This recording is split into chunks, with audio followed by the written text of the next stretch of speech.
Stop using caution as an excuse to throw away an advantage. The 49ers open against the Rams on the other side of the world, while a star races his own body to get back on the field. There is also pressure to bring more violence to the pass rush, a door nearly closed on an old friend, and a young defender who could take on a devastating role. These are not random July updates. This is a gut check for a team calling itself a contender. Hit like and subscribe to 49ers Express because nobody escapes the heat today.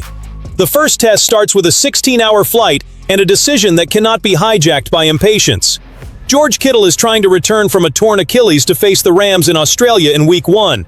His surgery was January 14th. Getting a 32-year-old tight end back that quickly would be remarkable. It would also fire up every competitive nerve in this fan base. Los Angeles, opening day, division rival, international stage. Everything is begging you to floor it. But if Kittle's body says slow down, the 49ers have to hit the brakes.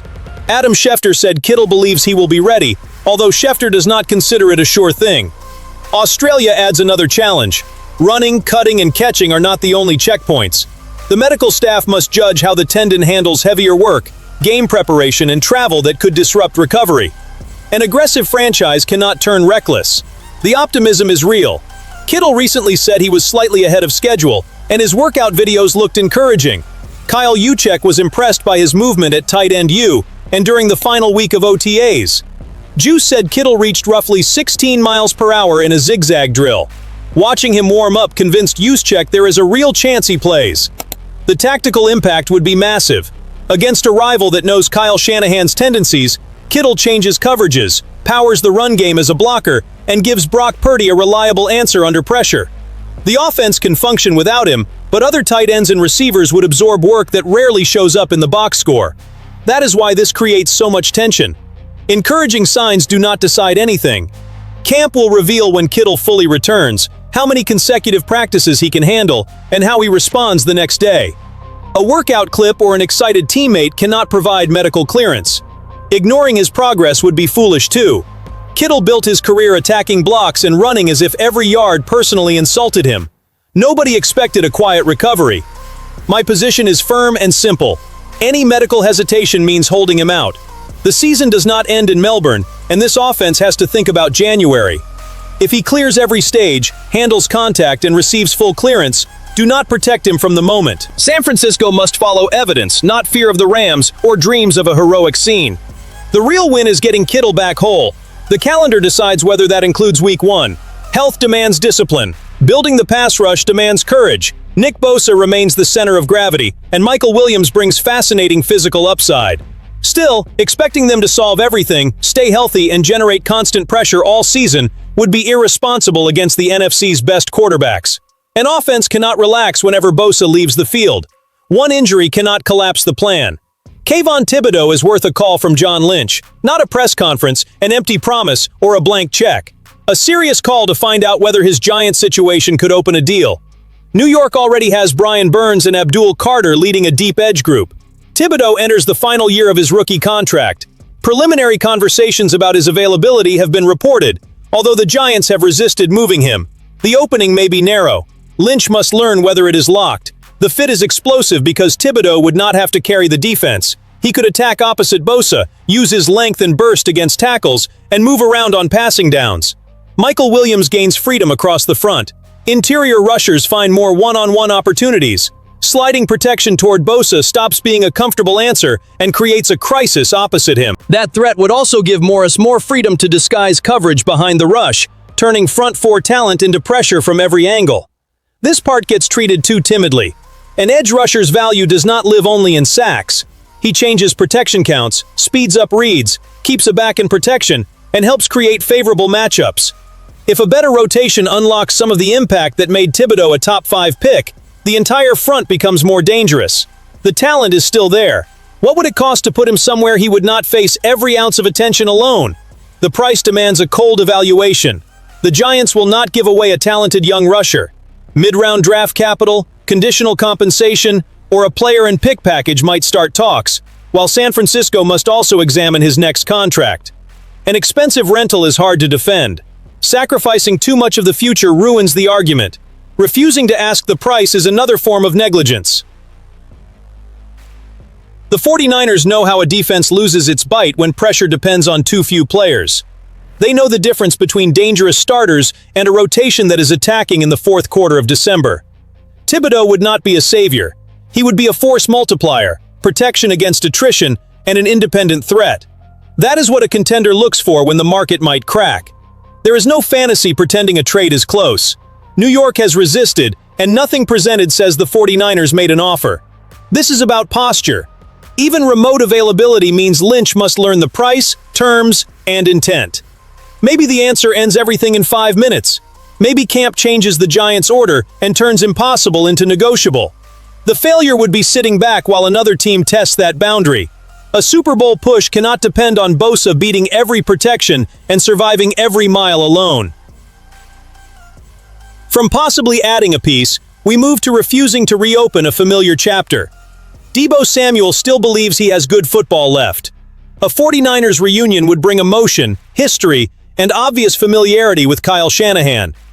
Matt Mayoko does not see San Francisco pursuing him, and this receiver room makes it clear why. Mike Evans arrived on a 3-year, $42 million contract. Christian Kirk signed for 1 year and $3 million. Ricky Pearsall enters year 3 of his rookie deal, while Dujon Stribling cost the number 33 pick. This room is not desperate for another veteran. It already has money, youth, speed, and roles to settle in camp. Mayoko noted that Deebo wanted to return after spending 2025 in Washington and spoke with Shanahan after the 49ers moved forward this offseason. Even so, he sees little chance of a reunion and points to the trade request that ended Deebo's first run. That history does not require personal warfare. Player and franchise chose a direction. The roster was rebuilt around different bets. I understand why the faithful wants that brute force after the catch again. Deebo defined a recent era and made plays very few receivers could create. But affection does not create extra snaps. A return takes opportunities from somebody. Stribling needs chemistry with Brock Purdy. Pearsall needs continuity. Kirk needs a role. Evans arrives as the veteran standard and a major investment. There is an identity issue here too. Shanahan spent this offseason accepting a new cycle, and every addition reshapes routes and responsibilities. Putting Deebo back in the middle forces the offense to reorder that architecture before even testing it. That could work in an emergency. As the opening plan, it creates more congestion than clarity, and turns a powerful memory into a fight for space. The equation changes if injuries hit, or someone unexpectedly leaves. Familiarity and versatility could restart the discussion then. Today, chasing nostalgia means managing through the rearview mirror. Choosing another path does not disrespect Deebo. It supports the decisions made. Honor his impact without pretending 2026 has to recreate 2021. Sometimes defending this team's ambition means accepting that goodbye is still right. Then comes a story without the glamour of a trade, yet it could reshape this defense's entire personality. Upton Stout gave the 49ers hope as a rookie in 2025. He also left Raheem Morris with numbers that cannot be ignored. Quarterbacks completed nearly 70% of passes his way, with a 92.1 passer rating. Stout missed 5 tackles. Year 2 cannot become an early victory parade. His coverage must improve, and he has to finish plays. Here comes the aggressive part. Morris does not have to hide Stout until every flaw disappears. He can attack with what the corner already does unusually well. Stout is only 5'9" and 181 pounds, but he plays above that frame. His willingness to enter traffic, challenge blockers, and fire from the slot fits a coordinator expected to be more aggressive than Robert Saleh was in his recent years running this defense. Kyle Posey of Niners Nation highlighted a number that should light up the meeting room. Stout rushed only 39 times as a rookie, but generated pressure on 23.1% of those chances. 8 were quick pressures, with an average time to pressure of 2.13 seconds. Despite limited blitz volume, he ranked 8th among rookies in quick pressures. Posey projects his rush attempts could triple under Morris. Triple is not a promise. It shows how the new scheme might use an underworked weapon, and the logic fits. A slot blitzer has a shorter path to the quarterback. He forces fast communication and can free Bosa or another defender by confusing assignments. Stout does not need to beat a 320-pound tackle in a long wrestling match. He needs to choose the moment, explode through the crease, and arrive before the play can breathe. San Francisco's defensive history gives us a model. Saleh used Kayvon Williams as a nickel blitzer years ago, creating constant problems. That does not mean Stout already matches Williams in coverage. His 2025 numbers show plenty of work remains. The lesson is function. A fast, physical nickel can be more than the man following the slot. He can turn four-man pressure into the threat of five without revealing the attack too early. That versatility could also help his coverage. If the quarterback respects the blitz, Morris gains freedom to disguise assignments. A rebuilt front can speed up throws and shorten Stout's coverage time. Scheme does not erase technical flaws, but it can put a young player where his best traits outweigh his limitations. A strong coordinator does not wait for everyone to become somebody else. He arranges 11 talents so each one makes the others more dangerous.